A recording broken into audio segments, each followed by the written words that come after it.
Steve. Steve is just a absolute wealth of information. He has a lot of experience. He has a lot of insight.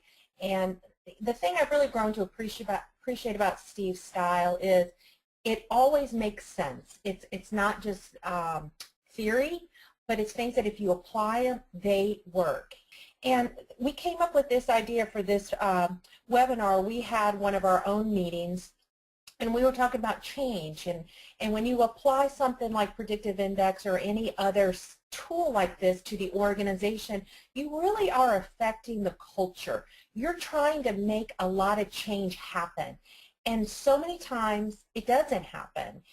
It becomes frustrating. We don't get the change that we want. And as we start coming into this time of the year, we really start reflecting on what's worked well the past year and what are we going to do different. And so every year we kind of start out with our wish list, if you will, our New Year resolutions on what we're going to do different and what we want the outcomes to be. And when we look at the things that we've done this year, some things we can look at and say, you know, yeah, those went well. And a lot of times those are things that we had individual control over. These were our individual projects. We were the sole contributor. We were the person mostly responsible for. But where things kind of go awry and don't always happen as well is when we are trying to affect the whole organization, affect a broader department. We're trying to affect the culture of the organizations. A lot of other moving pieces are going on, and when everyone isn't on board or doesn't understand, then the change doesn't happen. And think about in the past when new things have been introduced into the organization, you weren't part of the process, nobody asked you, and you don't even think it's a good idea. Now you're forced to agree with everything and implement that, and that's part of the problem. So how do we get everyone to embrace the change that's going to happen? We had this discussion among ourselves about how we have all these ideas and we have these objectives that we want to accomplish every year, and it all does require change. And sometimes we don't get the change we want because we didn't plan for it.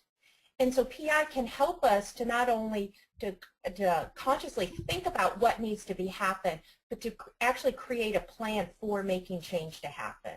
Would you agree? Oh, no question. As a matter of fact, I think one of the places in which PI gets underutilized is in the area of change management, not understanding how this insight can be used to help an organization go the direction it wants to go.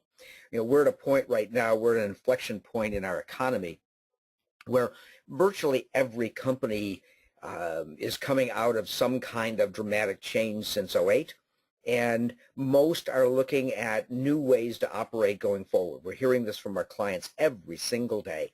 We're hearing they want to hire new people, they want to go in new directions, they're opening new products, they want to sell different ways, you know, all kinds of things. And the truth is, these things don't happen because someone put them down on paper. They happen because we affected the change through our people more effectively. And so what we're going to talk about today, I hope, is how to use the analytics that PI brings and understanding people better as part of the critical tool of connecting your change plan to the people in such a way that it executes the goals that you want. So when we look at this slide on change management, I think what you're saying is if we follow these pillars and follow these steps, that this is the roadmap to affecting change in the organization. I'd like to hope so. I mean, we've kind of broken it down to 4 different areas. The communication and retention, obviously critical to every organization. Hold on to your good people. I always remind people that when the economy starts getting better, who leaves you? You know, you're the bottom or the top. It's always the top. So this becomes a critical area that we'll dive into. Culture shift. You know, organizations don't change because you wanted to do something differently. They change because you started doing things differently. And that's a culture shift. Organizations find it difficult to do things differently than they did them before. I always joke about, you know, why are there 12 steps in a 12-step process? And the answer is because 11 wasn't enough. So to make those changes happen is difficult. Strategic workforce planning. This is a high-level initiative that ensures that you have the right resources from a human standpoint. And finally, conflict resolution, because if you have change without conflict, you probably haven't done enough change. So this could be a very insightful area also. So I think what I hear you saying is change is a very deliberate process. It's not something that we just kind of hope is going to happen because we have a good process or a good idea about something else. But actually change is its own project, if you will. Well, that's a good way of putting it. It is a project. It is a project, and it needs to be mapped out, and you need to use your resources. The people that have to execute change in your organization don't do it because you want them to. They will essentially do it because they want to. And the question is, how do we get from you want them to they want to? And that's the project. Great. Okay. And I think that takes us to the very first one with communication and retention. What is the story, or how do we get them to buy into what we want them to do? Well, I think first is to understand that your people need to be communicated with in a variety of ways. The first lines is use the data to develop your communication roadmap. You need to understand that some of your people need the rah-rah meeting that you do, and some of your people need a very concrete understanding of what's going to happen and how you're going to help them through it. And I think this is when we start to make change, very often people leave because they feel they're not going to be part of the future, or they were comfortable with where they were before, and so they don't see themselves in that future. So that's the first part of reducing turnover, is making sure that you're communicating in such a way that all of your people, and to talk in PI language, your high Ds understand it, and your high As understand it. Your low Bs can get tied into it, and we'll talk about that a little bit more in just a second. But you need to develop a compelling story in several languages, the languages of your people, so they feel not only comfortable with the change, but they feel that they are capable of executing it, capable of winning, capable of being successful. Nobody gets up in the morning going to work wanting to fail. And so you need to paint the picture that says, you're coming with us and you're going to be a winner in the new tomorrow. So let's take this as a real example, and because these are all analysts on the phone, and so part of our job is actually implementing PI into the culture of our organizations. So let's use that as an example of change. How can we create the compelling story and get the key stakeholders really on board with this? Sure, that gets to our next line of understanding your employees' motivating needs and behaviors. We were working with a medical organization that merged several companies, and the executives were all high A, low D, let's get it done kind of money people that I don't mean that derogatorily, but that was their focus, was on the financial side of the business. Whereas most of the employees were low risk, low A, high D, they want things very, very comfortable. And so when they merged these two companies so quickly, there became a lot of problems within the organization. And I think that's, as analysts, that's really where we have the obligation to go to our management and say, we know something about these people that you may not even be thinking about.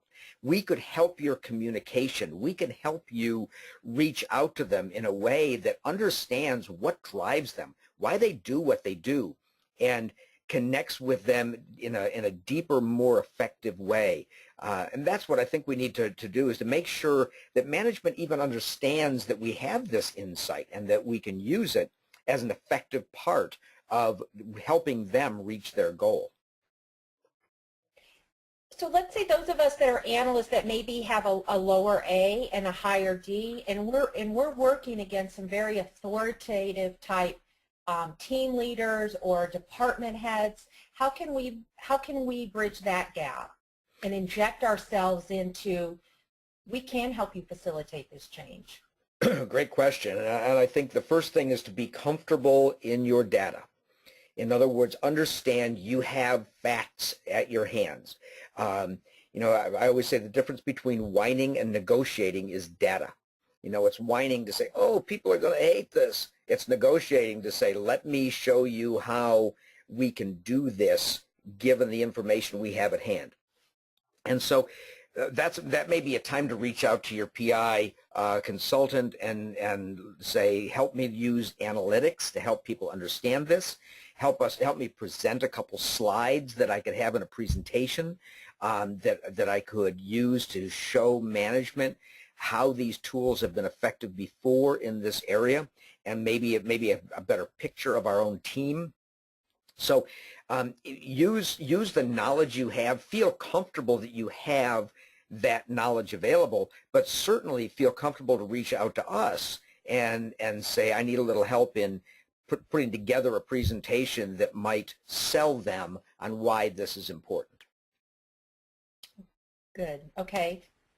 So I think that's a good segue into the culture, because basically what we're trying to change is the culture. We're trying to bridge the current culture and the new culture. How do we even know what our current culture is, and how do we know what we want our culture to be?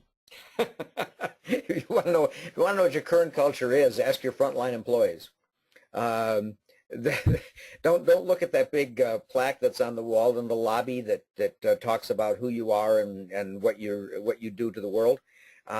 Instead, go to the frontline people and say, how does this organization feel? Are we a detailed, flexible or detailed organization? Are we a flexible organization? Are we a customer-focused organization? Are we an internally focused organization?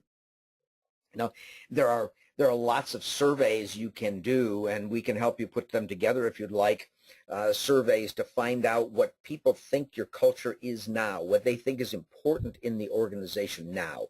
And that's critical because, you know, even though you might be talking about change and future and flexibility and the reward of coming with us, if you've had a culture where change and innovation has not been rewarded, simply standing up and saying we're going to change and we want you to be innovative isn't going to work.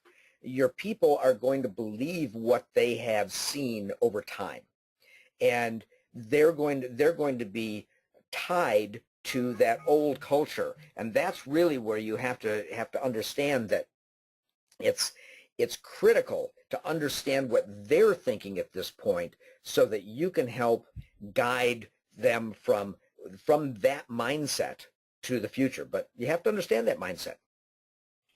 I've heard of some companies that have actually used the pro to help determine their culture, or what they want their culture to be, not what it is, but what they want it to be. Sure. Does that work? And we've done that in many of the training sessions where there's actually an exercise in the training program where we say, let's map out the PI of your company.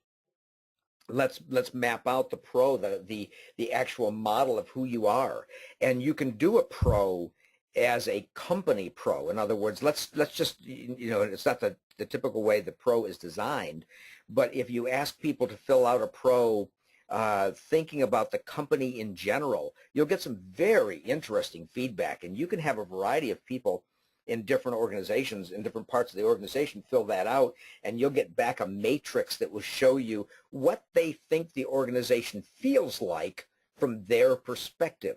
So again, now you've got data, and the more data, the more analytics you have, the more you're going to be able to communicate to senior management that these are important insights. So would that be useful when you're looking at evaluating the behavior and skill gaps that are really a barrier to change, and you're determining whether different groups and teams are in alignment with where you're going? Sure. I think, you know, one of the things you need to do is paint a picture of tomorrow and have a clear vision of today. And when you put those two up on the wall, I recommend you actually do an organization chart of the way we look today and the way we're going to look tomorrow. But in that organization chart, include the PIs of various positions, because they may have changed. And when you do a pro, we always say with it, when you do a pro, you should make sure that it's forward-looking. In other words, the people aren't thinking about the way the job was yesterday, but they're thinking about how the job's going to be tomorrow. And you may redo several of your critical pros now, thinking about the new direction the organization's going in. And as a result, you might find that your organizational chart doesn't match some of the people that are in it. In other words, you've got some people in some positions who may not be well-tuned for tomorrow's reality. And that leaves you with a couple options. You may need to do some coaching with those people. You may need to move them to another spot at which they're more better suited. You may need to partner them with someone for some time to help them across the bridge.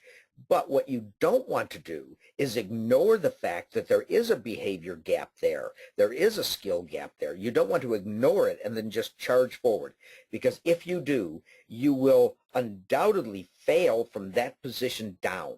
And that's what we want to avoid. We want to use this insight now so that everybody has a happy transition into the new culture.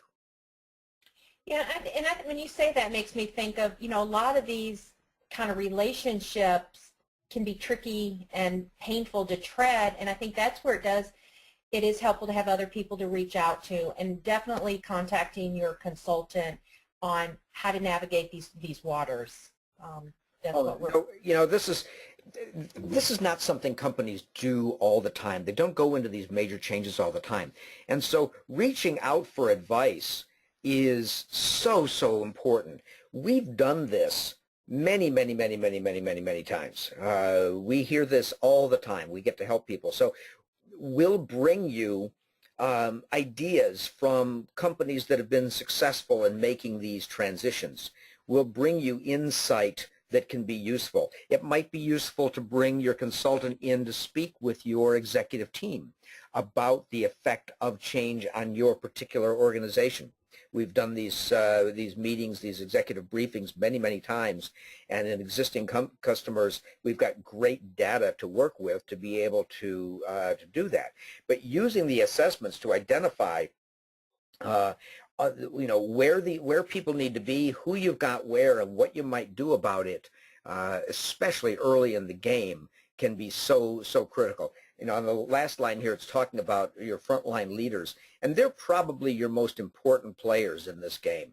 If your frontline leaders are not supportive, if they don't feel that they're going to get a win out of this, they will stop it.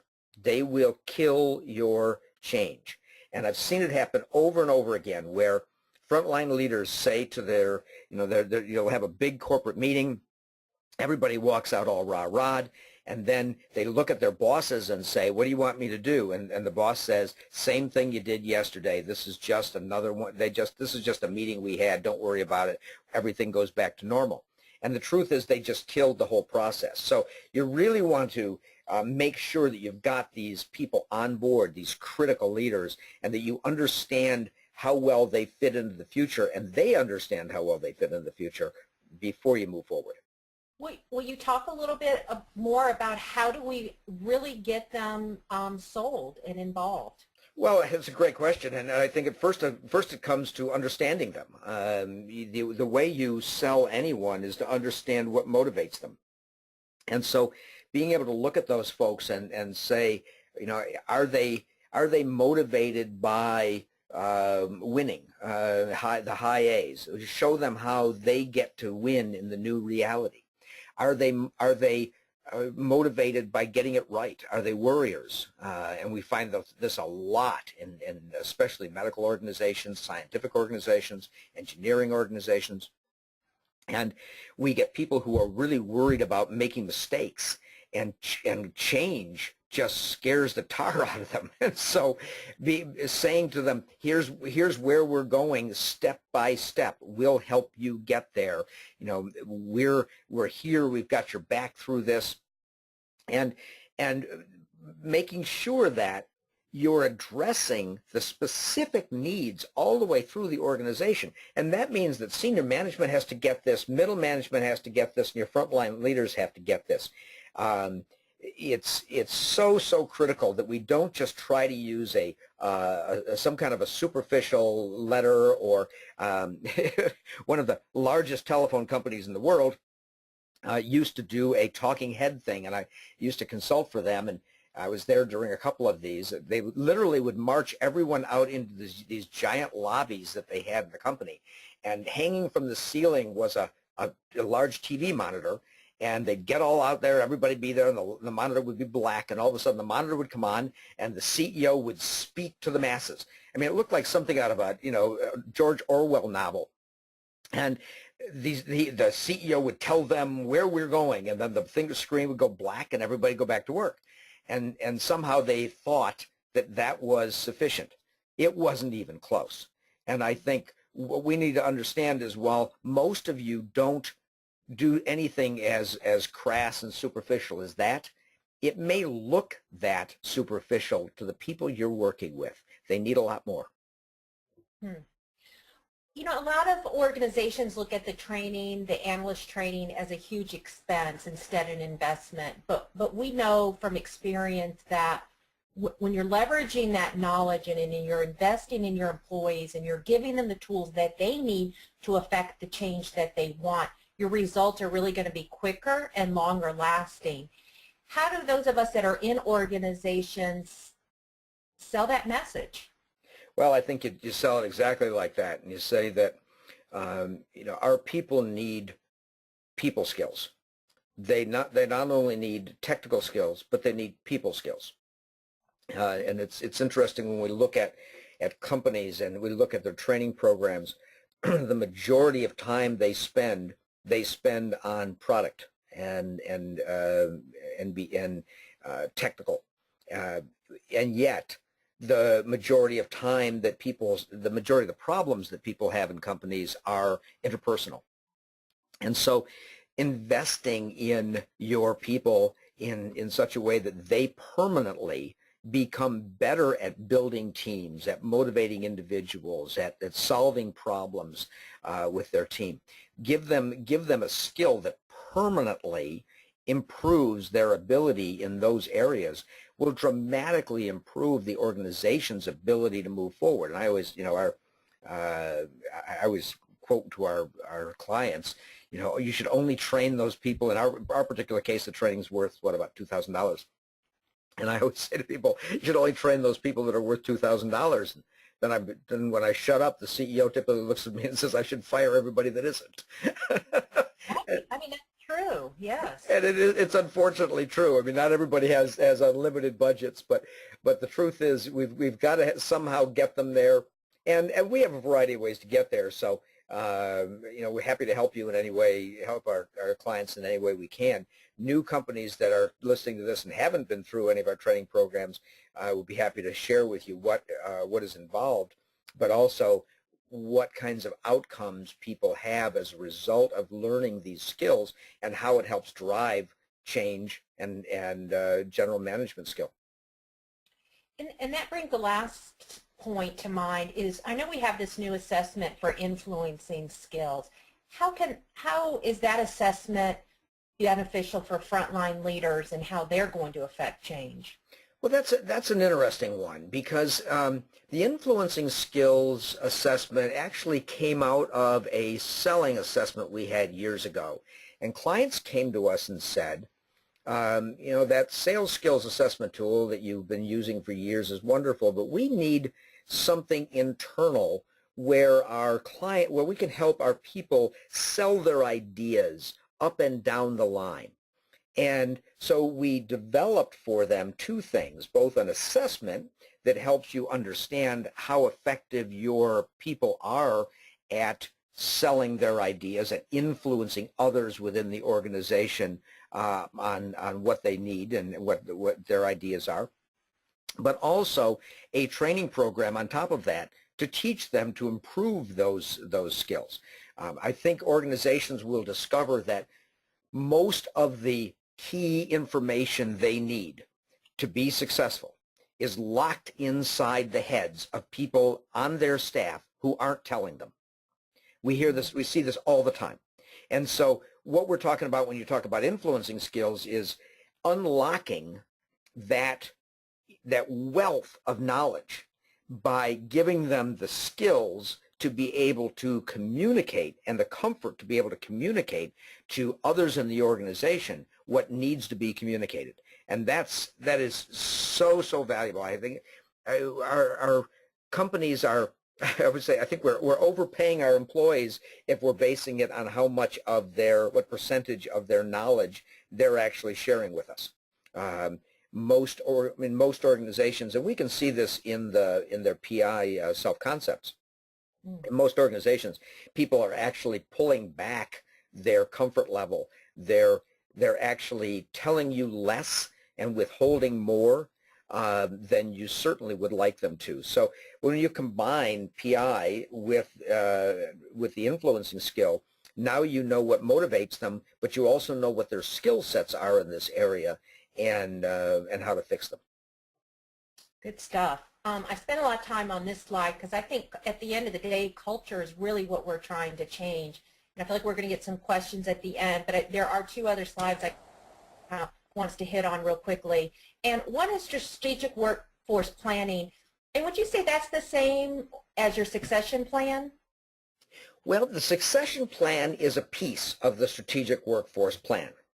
And so the strategic workforce planning basically says, are we building the organization to execute our plan? And we always have to remember that we have two plans. We have the plan that we're executing today, the one that pays the bills and keeps the operation running and keeps the sales coming in, or keeps the factory running, or keeps our clients and customers being served.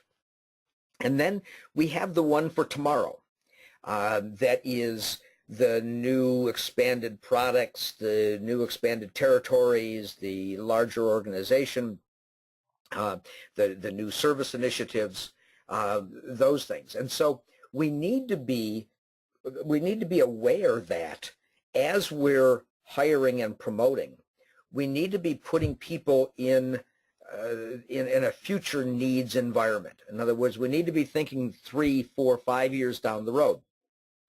If we wait 3 or 4, 5 years, or even 2 years, to make and all of a sudden decide we want to make changes, and we haven't queued up the right people, then we're going to discover that those changes are very difficult to make. We see this. I was going to say, we see this a lot in organizations that do acquisitions, where they'll acquire a company and then they impose on the new company a new culture, and because they haven't had the opportunity over time to have strategically put people in the right places, all of a sudden they discover that they don't have a workforce that is capable of executing the new plan. And this is one of these things that every company knows they need, and every year it's on the agenda to improve and fix. But then the reality of it seems to be most companies are just in this reactive, throwing water on the fire mode. How do we make that change in our organization? Well, that's got to be very, very intentional, and that's got to come from the top down. And if it doesn't come from the top down, then it has to come from the bottom up. In other words, if you're a middle manager or an HR manager, and you discover that you look at where the organization's going, you hear the CEO's plans and you hear the corporate mantra, and you realize, wow, we are just not bringing people on that are a fit for that thing, that future, then you have to speak up and say, we need to make a change here. We need to start executing differently. And it needs to go through the whole organization because, for instance, if HR gets it and HR starts hiring people that are a fit for tomorrow, and they put them under managers who only want to manage like yesterday, then we find that our good people leave us. Oops, we got a problem. We just lost them. So now what do we do? So we have to have the whole organization on board and prepared for all of this. And that's really, it's a major effort. And how would you tie in using the pro? Oh, well, you can use the pro, especially as I mentioned before. You should be updating your pros based on the future. So if you're hiring someone today, you should understand what that person needs to do in that job today. But you should also understand what that job is going to look like 2 years from now. So, for instance, if you have a let's use a manufacturing plant, for instance, and a particular job is fairly manual at this point. And in 2 years, we're going to bring in some machinery that's going to automate sections of this, and we're going to want some of the people that are currently doing the manual piece to start working with that equipment. Are we putting people in place that have both the skill and the behavioral ability to step up and do that and work in that environment? We need to have the people there before we bring the machines in. Otherwise, when you bring the machines in, you're going to lose all your people. Or break all your machines. And so, it's kind of important that those two things merge together, that the future comes together with the people who can execute that future. And so we need to start early. We need to start today. Every time we hire someone, we need to think about, is the position we're putting that person in going to be different a year, 2, 3 years down the road from now? And are we hiring a person who can live in today's environment, but also can flourish in tomorrow's environment? Okay. And also, another point on this slide I like is consider existing talent development needs for your strategic workforce. What do we have on hand and what needs to be developed? And Predictive Index does have an arsenal of tools that are available for that talent development. We do. It's one of the areas that you're so good at is developing those existing people, and one of the things that's so important is looking at the existing gaps. Let's not crank this thing up and start going off in another direction when we're already broken. So if we have existing talent development needs, let's shore them up before we start moving on. You start to tell your people that we're going to be doing all these new things, and we're going to bring in training programs, and we're going to help them. If they're already deficient in skill, if they're already in the wrong job, they understand that you haven't done the job to now.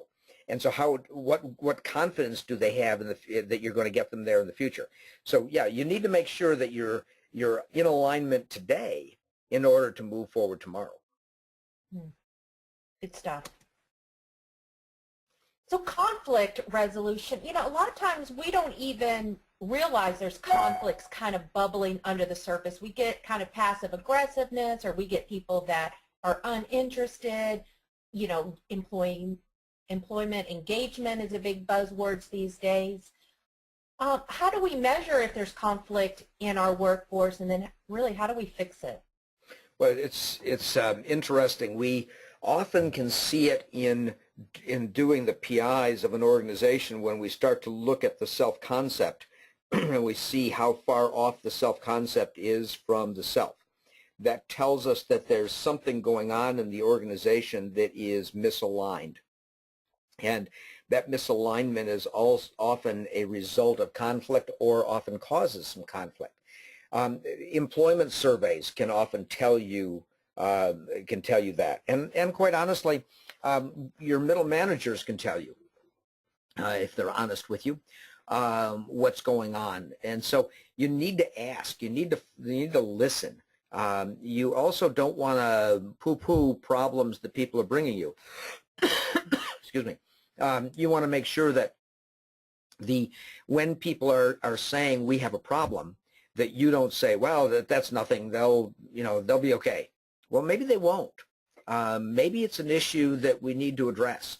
And I hear in many of the organizations that I consult in, when we start working with the frontline employees, that's where we discover that management is to some degree clueless, that they're not aware of the problems that are going on in the organization.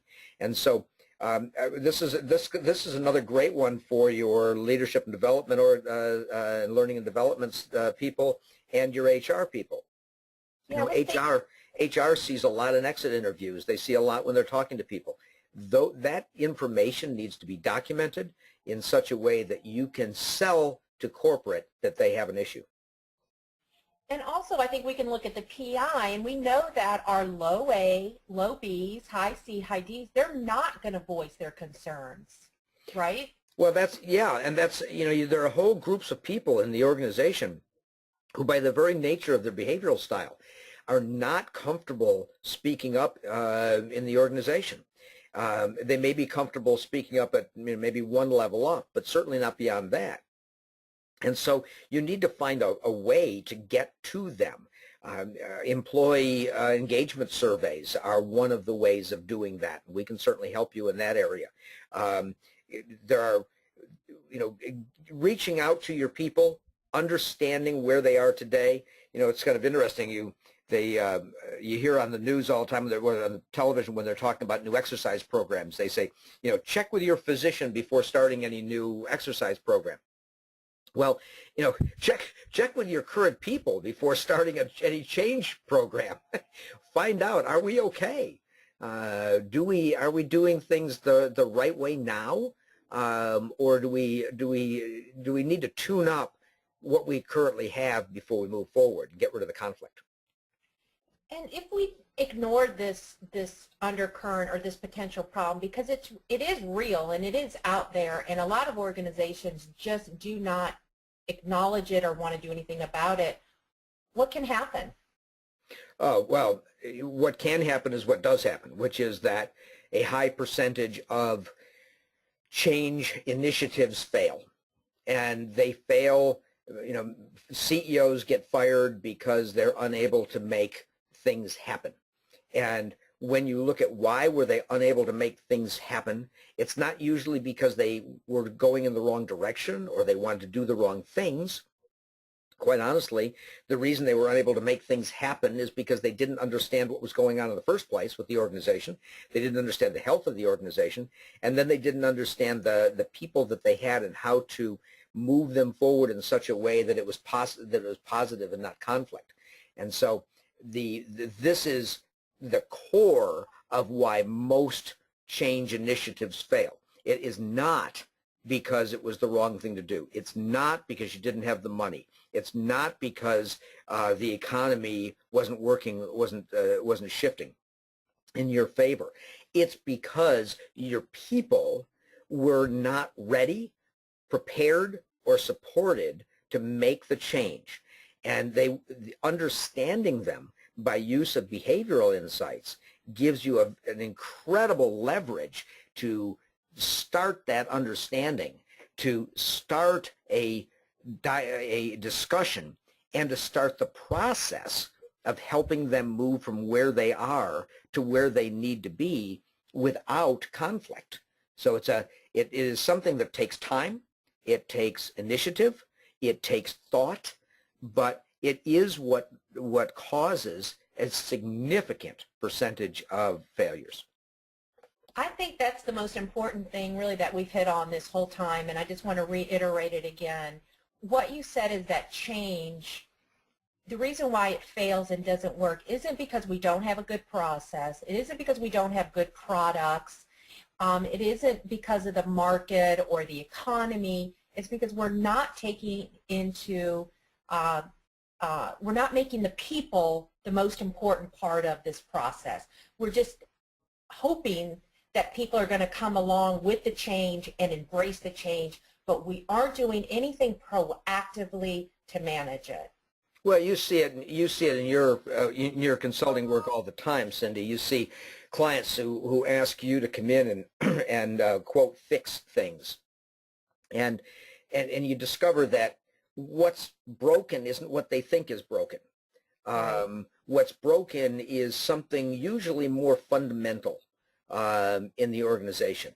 And when that more fundamental issue gets fixed, when the communications from the senior management down through the organization gets improved, when we start putting people in the right spots for the future, when we start giving them the information they need to move forward, the skills that they need, when we start listening to them well, we discover that things happen.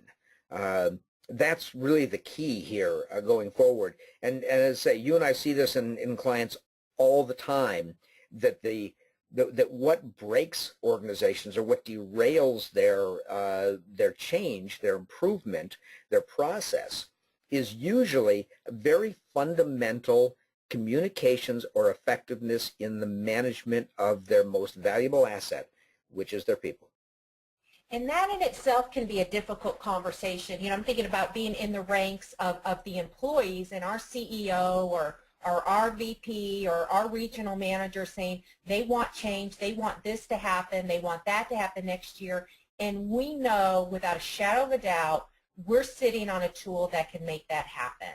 But sometimes getting people to listen to us is the biggest problem or objective that we have to overcome. Well, again, I can tell you that you know, in the organization, medical organization I was referring to before, we brought several organizations together, and we're trying to figure out, you know, how we could make them improve and change faster. Simply doing an analytic study of their staff and showing the change profile, the risk profile of their staff to the executive team made the executive team understand the slope of the curve, how difficult it was going to be to make this happen. And they hadn't gotten that before. They didn't see that before. But what drove it was analytics. What drove it was data. What drove it was our ability to analyze the people in the organization in an objective, scientific way and show that to management in such a way that it gave management a roadmap to go from where they were now to where they needed to be. So it wasn't whining, it wasn't complaining, it wasn't naysaying that we can't go there. It was simply saying, to get from here to there, we need to understand who we're going to take with us, how to approach them and take them with us, and if we spend the time to invest in that effort, that we will find that not only will it be easier for us to make the change, but the change will happen faster, it will happen less expensively, and it will be a much more successful organization at the other end. And I'm going to open the lines up for questions, but while I do that, tell us a little bit, when we talk about change management like this, a culture shift, all these objectives that we want to do, what's a realistic time frame we're looking at? Well, I think, you know, it's different in different organizations, and it's different with different sizes of change. But I don't think that we're looking at, you know, typically we're looking at 12 months to 5 years. We were just talking to one the other day, Cindy, you and I were talking to one that was looking at a 5-year change to move from where they are to where they need to be. We've seen organizations be able to, in a series of few months, apply the insight that we're talking about, change their approach to change, and start moving the direction they want to move faster than they would have before. So it's not something that takes years to see effectiveness. In fact, this data can be applied very, very quickly in such a way that it starts to make greases the skids. It starts to make the organization move smoother in the direction you want it to move. Yeah, I think too, we can also help our clients by looking at the big picture of change, but then where can they have the biggest impact the quickest? Yeah, and that is one of the other things that comes screaming out of the data very often, is that it shows what parts of the organization are out of alignment, or what parts of the organization are going to need the most care and feeding. You know, there's a couple of you on the call where I've actually come into your organizations and worked with some of those departments and try to help a little understanding in those areas. It's fun to do. It's great. You know, the interesting thing is that people like this. They like to be understood. They like to be involved. They want to be a party to where you're going. So it's not something that they push back against. In fact, it's just the opposite. Great. I've opened the phone lines. I'm interested in feedback or questions, experiences that you all have had.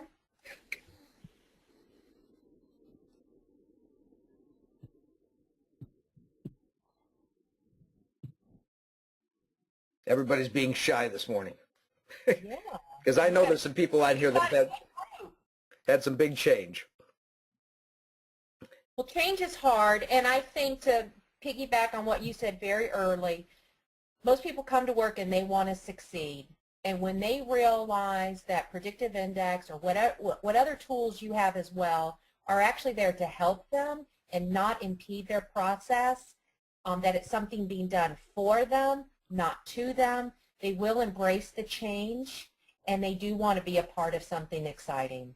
Well, you've certainly had that effect on many organizations that you've consulted with, and you know, it's probably the thing that's the most rewarding. You know, when you and I talk about the rewards that we've had with organizations, to look at a company a year or so after they've implemented some of these tools and to start to see what it does to their culture is amazing. And so it's to us, it's the reason we get up in the morning. It's what makes this all worthwhile, is to see you folks be able to execute your plans and execute them more effectively. So, Cindy, with that, why don't we invite people to email us or call us if they have any questions. They all know how to reach us. Actually, if you want to put the other slide up that's got our contact information on there. Back up one slide there, and there you go. So feel free to reach out to us. We'd love to talk to you about the situations you've got. If you're already PI clients, that's wonderful. We can talk about applying what you've got. If not, we'd certainly love to share with you what we've done with other organizations, and we have a lot of case studies and information that we can provide to you that would be very helpful. Great ending, and I'll just want to add to that as well. We love working with you guys. That's why we get out of bed in the morning. So that's what we're here for. Great. Cindy, thank you so much. Appreciate it. You're welcome.